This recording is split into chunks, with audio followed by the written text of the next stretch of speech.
Have you ever lived in a building that just felt wrong? Where silence at night doesn't feel peaceful. It feels like something's listening. This is the story of Eli, a man who moved into apartment 4C and never really left. Eli had just gone through a rough divorce. He needed a fresh start, somewhere quiet.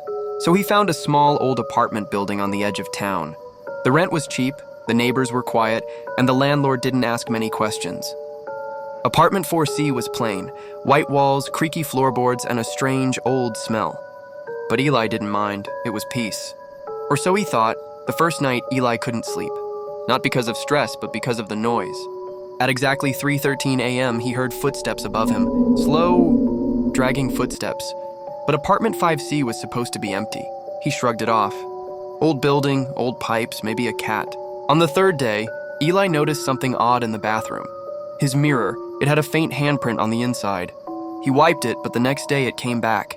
Not just one handprint, now there were 3. And they were getting clearer. He finally saw his neighbor, an old woman who lived in 4B. She stared at him for a long time before whispering, "You're in 4C?" No one's lived there in years. Not really. Then she closed the door. At night, the lights would flicker. The power would go out, only in his apartment. And when it did, he would hear whispering, right behind his ear.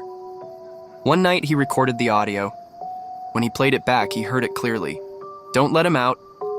He found a locked door in the bedroom. It didn't match the rest of the apartment. The handle was rusted and warm. When the locksmith came the next day, he refused to touch it. He said, "This door should not be opened."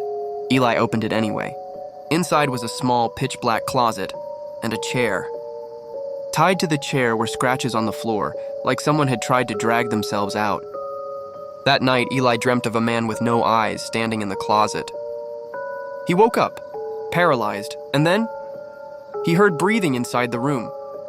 Weeks later, the neighbors complained of a smell. When the landlord came to check, apartment 4C was empty. No signs of Eli, just a faint handprint on the bathroom mirror. And the closet door was open again.